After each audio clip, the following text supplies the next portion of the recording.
মাওয়া ঘাট ঢাকাবাসীর যান্ত্রিক জীবনের থেকে স্বস্তির জন্য অন্যতম জনপ্রিয় জায়গা এই মাওয়া ফেরিঘাট। সুন্দর এক্সপ্রেসওয়ে ধরে মাত্র 40 মিনিট গাড়ি চালিয়েই চলে আসা যায় এই মাওয়া ফেরিঘাটে। আর এই মাওয়া ফেরিঘাটে আসলে দেখা মেলে অপার্থিব পদ্মা নদীর।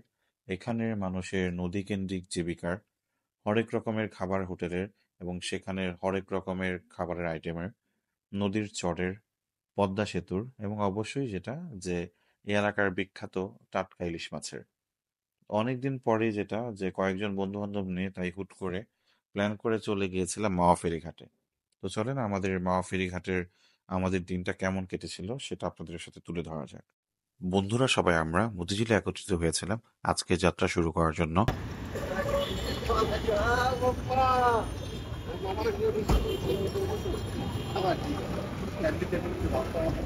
মতিঝিল থেকে যাত্রাবাড়ি ফ্লাইওভার হয়ে এবং পরবর্তীতে মাওয়া এক্সপ্রেসওয়ে ধরে মাত্র 40 মিনিটের মধ্যেই আমরা পৌঁছে গিয়েছিলাম মাওয়া ফেরিঘাটে।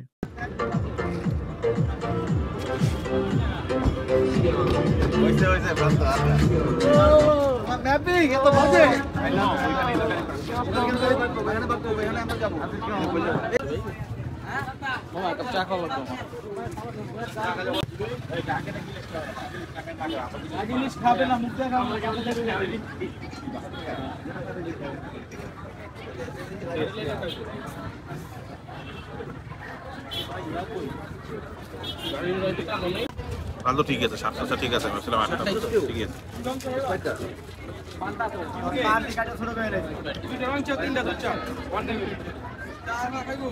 খুব টেস্ট।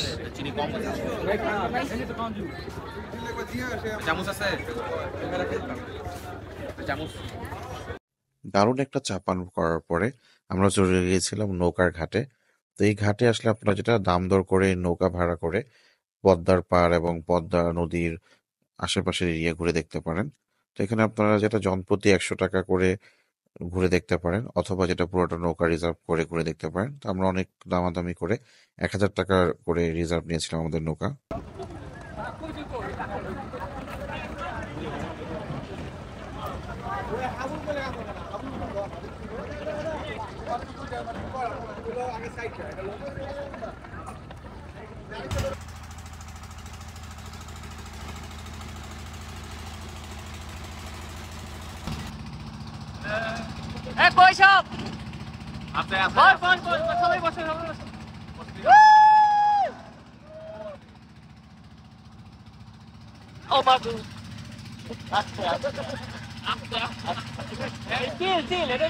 ওয়েভ গেছে না, ঢেউ গেছে, ঢেউ গেছে,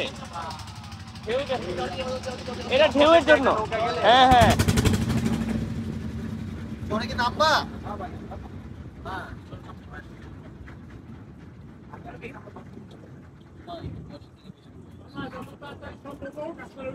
হ্যাঁ ঠিক আছে, 10 মিনিট মধ্যে চলে আসবো।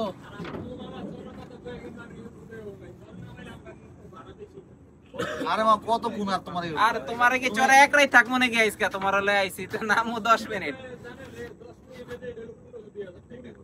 ওরে বাবা, আরে মামা এটা আমাদের নিজে একটা বোর্ড দেওয়া হইতো। আচ্ছা তাহলে চরে নামু না, এনে খারাপ চরের ফিল নেব, ঠিক আছে?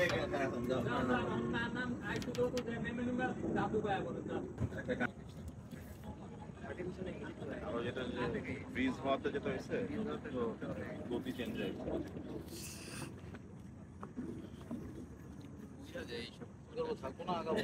গান গায়ে যাই। এই সবাই উঠো, সবাই উঠো।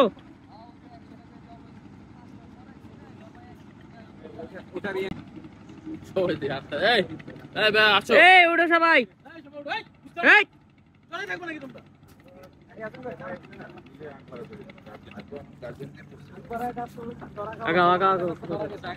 নদীর ঘাটে ফিরে গিয়ে প্রথমে আমরা কিছু স্ট্রিট ফুড ট্রাই করেছিলাম। আর এই বিফ কত করে? 100 টাকা। আমি একটা চিকেন ভাই বস সিএম টেবিলে মাছ আছে। এটা আমার এটা কত? এটা 100 টাকা। এটা 100। আমি বলি শুনেন, বিফ আমি বলি তাহলে 2টা চিকেন দিলেন, তারপর 2টা বিফ দেন, 2টা চিংড়ি দেন, আর লুচি দিয়ে ভালো করে। হ্যাঁ? লুচি করে দিন ভাই, আপনি লোক কয়জন লাগে এটা বলেন? লোক আছে আপনি 6-7টা। তাহলে লুচি আমার এখানে কি ঝাল ঝাল নাকি না? আলুর পেটা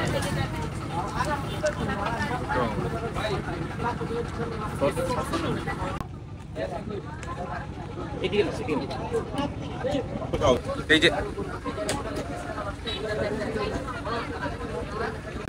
আসিফাদ এদিকে কি এমনি জল জল করে খেতেছ কি কিরকম দেখি দেখি পেটের কি অবস্থা বাইরে ভাই এটা তো বিল লেগে গেছে হ্যাঁ আসিফাদ এটা ধরো হালকা কাবাব এবং ভাজা পোড়া খাওয়ার পর আমরা চলে গিয়েছিলাম রূপালী ইলিশ রেস্টুরেন্টে তাজা ইলিশ মাছ এবং ইলিশ মাছের লেজের ভর্তা এবং ভাত খাওয়ার জন্য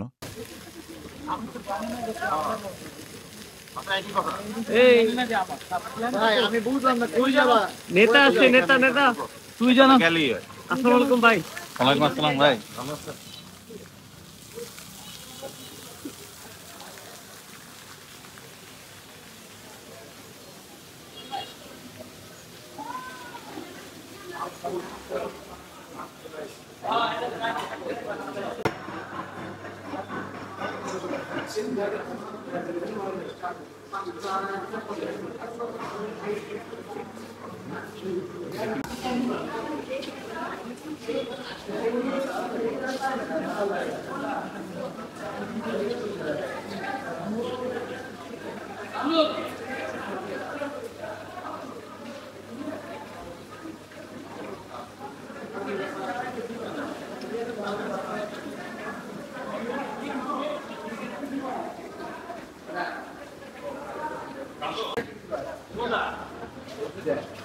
আমরা এক এক পিস নাম্বার বের করতে পারবো।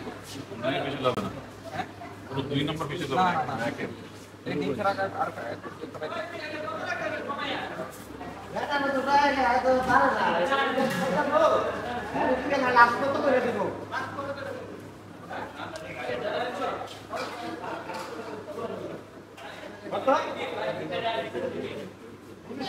জানি জানি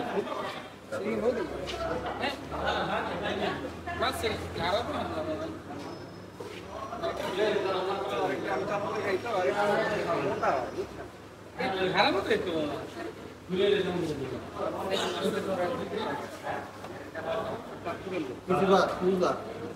আমাকে শিখো শোনো না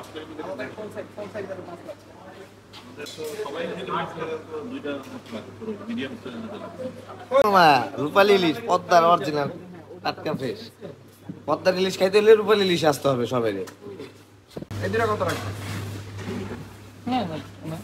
কত রাখবেন এই দুটা এই দুইটা নিলে রকম 3800 হ্যাঁ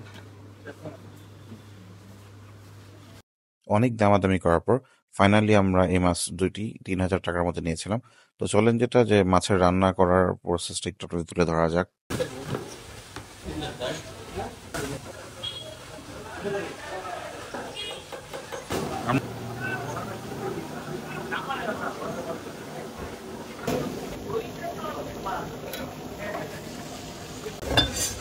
দুটা মাছ দিতে পারেন ভাই আচ্ছা আপনাদের সাথে দেন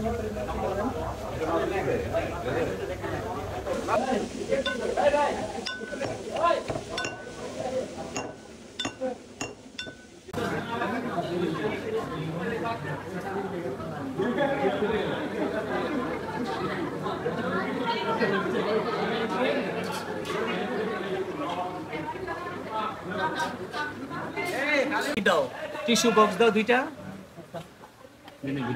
ঠিক আছে আর ফুল চঙ্কল আছে কি লেজের ভর্তা আছে মানে আছে সমস্যা আমাদের তো ছবি তুলো সালাদটা যাই না এই চামচ তুমি আমার তোমারটা এখানে নাও সিধা কোনটা বেগুন দিও সালাদ নেই বাকি কিছু নেই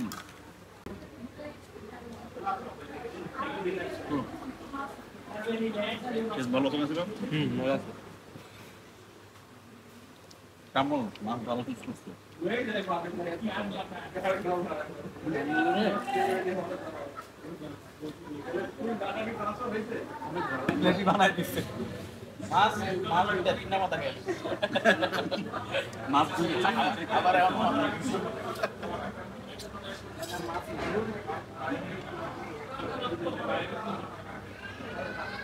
গরম বাতাস আছে আরে দেশ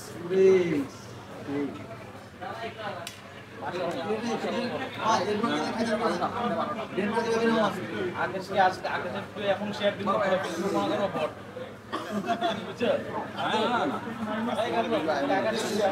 দিব ফেসবুক লিঙ্কটা বড় জামাই বাড়ি নেই ক্যামেরা পাটা মাথা দেওয়া হয়েছে অলরেডি একটা খাইছে 3-4টা খাইছে 4 পিস আছে 8টা 2 নাই বসে আছে আকাশের সাথে একচিক আজকের ব্লগে যেটা যে আমার মেন মধ্যমণি যেটা বলা যায় সেটা হচ্ছে আমার মামাতো ভাই পিয়ার্থী আর আমার খুব কাছের ছোট ভাই কামরুল আজকে এই আমাদের এই ট্যুরে ছিল। দ্যাটস ওয়াই যেটা এই ব্লগটা আমার কাছে খুবই স্পেশাল বলা যায়। তো এখন আমি যেটা যে ওভারঅল যেই আমাদের মামার এক্সপিরিয়েন্স সেটা যদি আপনার সাথে শেয়ার করি তাহলে যেটা যে ফার্স্ট অফ অল পিয়ার্থী বলো মাছটা প্লাস ওভারঅল যে রূপালী ইলিশ রেস্টুরেন্টের খাবার দাবার কেমন লাগে? খাবার দাবার বেশ ভালো ছিল, বাট আমি একটু ছোট্ট করে বলবো যে ইলিশ মাছের স্বাদ বেসিক্যালি হচ্ছে ইলিশ মাছের অরিজিনের উপর ডিফাইন হয়। যেমন আমরা জানি যে পদ্মা নদীর ইলিশ মাছের কিন্তু একটা ক্রেজ বাঙালিদের মধ্যে অনেক আগে থেকেই মানে সবসময় বিদ্যমান। অবশ্যই। সো আর পদ্মা হচ্ছে বাংলাদেশের অন্যতম দীর্ঘ নদী এবং পাশাপাশি পদ্মার প্রবাহ কিন্তু অনেক বেশি দীর্ঘ এবং স্রোত অনেক বেশি।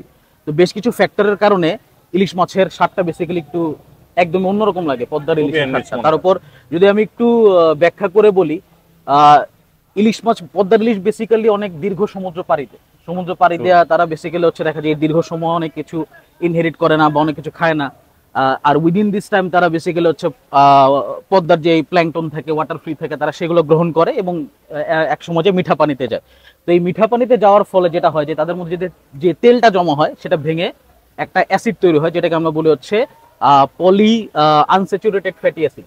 এটার কারণে বেসিক্যালি তেলটার কারণেই বেশি ইলিশ মাছের স্বাদটা অনেক বেশি ভালো লাগে, খাইতে মুখরোচক লাগে। তো আমি আজকের পুরো ক্রেডিট দিব আমাদের ছোট ভাই কামরুল হাসান সাকিবকে, কারণ আমি আগেই বলছি ইলিশ মাছের স্বাদ কিন্তু হচ্ছে ইলিশ মাছের অরিজিনের উপর ডিপেন্ড করে, পাশাপাশি রান্নার উপরও ডিপেন্ড করে। সো কামরুল হাসান সাকিব বেসিক্যালি একটা খুব মোটামুটি বলা যায় একটা সুলভ মূল্যে আমাদের কিন্তু একটা চমৎকার ইলিশ মাছ বেছে দিছে, তার জন্য তাকে ধন্যবাদ। আর হ্যাঁ, আমরা যতবারই হচ্ছে মাওয়াতে আসছি আমরা অনেকগুলো রেস্টুরেন্টে ট্রাই করছি, যেমন শখের হাড়িতে খেয়েছি এর আগে, খানজাবাদে ছিল, হ্যাঁ। তো আজকে রূপালী ইলিশে আসলাম, নতুন একটা এক্সপিরিয়েন্স ছিল, সাথে অনেকদিন পর বন্ধু বান্ধব স্কুলের ফ্রেন্ডরা সব একসাথে হইলাম। তো এক্সপিরিয়েন্স ওয়াজ কোয়াইট গ্রেট। এই তো আমার পক্ষ থেকে এটাই বলার। তো আমি আবার যেটা যে কামরুল একটা জিনিস জিজ্ঞেস করতে চাই যে কামরুল তুমি এখানে যেটা যে পদ্মার ইলিশ তুমি কেমনে চিনো, এটা একটু যদি শেয়ার করো। পদ্মার ইলিশ বলতে আপনি তো ইন্ডিভিজুয়ালি পদ্মা বুঝতে পারবেন না, আপনি যেটা মানে ডিফারেন্সটা বুঝতে পারবেন সাগরের ইলিশটা আর পদ্মার ইলিশের পেটের সাইজ থেকে একটু ডিফারেন্স থাকে। হ্যাঁ, যেমন সো যেমন হচ্ছে পদ্মার ইলিশগুলোর পেটটা একটু চড়া থাকে, হ্যাঁ চড়া থাকবে, পেটটা চড়া থাকবে। আর হচ্ছে সাগরের যে ইলিশটা এটা হচ্ছে একটু চিকন আর লম্বা থাকবে, আর মাছের তেলটা কম থাকবে। সো দ্যাটস ওয়াই ওটা খাইতে স্বাদটা একটু কম হয়। আর যত উজানের দিকে পদ্মার ইলিশ মাছটা যত উজানে আসবে তত বেশি তেল জমা হবে, তত বেশি স্বাদ হবে। এটাই আসলে মেইন। আপনারা যেটা যে নরমালি ইলিশ সম্পর্কে ভালো ধারণা পাইলেন, আবার পদ্মার ইলিশ কেমনে চিনতে হয় সেটা আপনারা পাইলেন। আর এখন যেটা যে ইলিশ খেয়ে কেমন লাগছে সেটা বলবে আমাদের সিফাত। সিফাত বলো তোমার ইলিশ খেয়ে কেমন লাগছে, কারণ তোমার তো এত জ্ঞান দরকার না, খাওয়া হয়েছে মেন। বাসার ইলিশ কখনো এত মজা হয় না, এখানে এমন ইলিশ ভালো, ইলিশটা ভালো ছিল আজকে। বাসার ইলিশ মজা হয় না আর এখানে মজা হওয়ার কারণটা কি, মানে স্পেসিফিকলি কেন? ফ্রেশনেসের একটা ব্যাপার আছে, আর ভাজা আর এখানে যে তুমি কি ভর্তা করে এজন্য ভালো লাগে। ভর্তা করে এটা বাসে ভালো হয়। আচ্ছা ঠিক আছে। হ্যাঁ, ডিম ছাড়া ইলিশ যেটা যে ডিমেরও সহ ইলিশের একটা টেস্ট আছে, আবার ডিম ইলিশ মাছের যদি আপনার হচ্ছে ডিমটা কম থাকে বা ডিম না থাকে ওই মাছটা খাইতে বেশি মজা হয়, কারণ তখন তেলটা তার মধ্যে জমা থাকে বেশি, আর যখন ডিম হয় তখন তেলটা কমে যায়। দ্যাটস ওয়াই ডিমওয়ালা ইলিশের মাছটা একটু স্বাদ কম হয়। এখানে তো ওই যে নেগোশিয়েবল বা হ্যাঁ নেগোশিয়েট করে প্রাইস নেগোশিয়েট করে কেনা যায়, তো ইট ওয়াজ গুড। আর ওনাদের স্টাফদের বিহেভিয়ারও ওয়াজ গুড। আর তাছাড়া ছিল হচ্ছে নদীর বিভিন্ন মাছ ছিল, আইর মাছ ছিল, বোয়াল মাছ ছিল, আর হচ্ছে আমি কাজলি মাছটা নিয়েছিলাম। হ্যাঁ, কাজলি মাছটা আমরা নিয়েছিলাম, it was fresh, the fish was very much fresh. I want to add a few line, যেটা হচ্ছে যে পিপল অলসো প্লিজ গাজী কাপ, he is my bosom friend, সে খুব ভালো টোর দিতে পারে, ভালো ঘোরাঘুরি করে ফটোগ্রাফার। আমি জাস্ট এতটুকু বলবো যে in terms of taste, I think all of we have tried better then this, মানে এই ইলিশের থেকে আমরা খাইছি, but it's all about user experience. Specifically তাদের যে স্টাফ বিহেভিয়ার এক্সট্রিমলি গুড, তারা অনেক প্রফেশনাল, এক্সট্রিমলি গুড, এবং আমরা আসলে আমি বলবো যে within a good price range আমরা আসলে খুব ভালো একটা ইউজার এক্সপিরিয়েন্স পাইছি, এবং হচ্ছে the test was really good. Thank you. Gazi overall ট্যুরটা নিয়ে বলতে পারো, শুধু খাওয়া না, ওভারঅল আজকে আচ্ছা। এক্সপেরিয়েন্সটা নিয়ে। আমাদের আজকে যে ট্রিপটা ছিল বেসিক্যালি খুব হুটার একটা ট্রিপ ছিল। হুট করে আকাশকে বললাম যে আজকে আমরা একটু বেরোই, ঘুরতে বেরোই, তো সেভাবে হুট করে ট্যুর হলো। সো আমি প্রথম দিকে ইলিশ খাওয়ার খুব একটা পক্ষপাত ছিলাম না, কারণ এর আগে আমি প্রচুর এই সাইড দিয়ে গেছি। আমার বাড়ি অ্যালার্জিকও একটু প্রবলেম ছিল, এন্ড হচ্ছে দক্ষিণবঙ্গে বাড়ি হওয়ার কারণে এই মাওয়াঘাট দিয়ে আমার অনেক যাওয়া হয়েছে। সো এদিকে ইলিশ সম্পর্কে আমি পরিচিত আছি, বাট তাও যেহেতু আকাশ ইনসিস্ট করছে, সবাই ইনসিস্ট করছে, আমি আসলাম। খুবই ভালো লাগছে আজকের দিনটা, স্পেশালি এই যে খাওয়া মেন না, মেন হচ্ছে সবকিছু। Friend circle. হ্যাঁ এক্স্যাক্টলি, আমরা সবাই একসাথে ঘুরছি, এই জিনিসটাই ভালো লাগছে। সো থ্যাংক ইউ আকাশ এরকম একটা ট্যুর অ্যারেঞ্জ করার জন্য। এটা একটা কথা বলে দাও একটু, যে তোমার তো জনপ্রিয়তা অনেক, একটু আমার চ্যানেলটা সাবস্ক্রাইব, সবাই হচ্ছে আকাশের চ্যানেল অবশ্যই সাবস্ক্রাইব করবেন, ফলো করবেন, শেয়ার করবেন, যাতে হচ্ছে ভালো করে রিচ পায়। এটা আর কি ভালো, যাতে কন্টেন্ট আরো রেডি করতে পারে আকাশ, সেজন্য সবসময় শুভকামনা। Thank you thank you everyone, PRT thank you, thank you. সবাই ভালো থাকবেন, সুস্থ থাকবেন, আসসালামু আলাইকুম।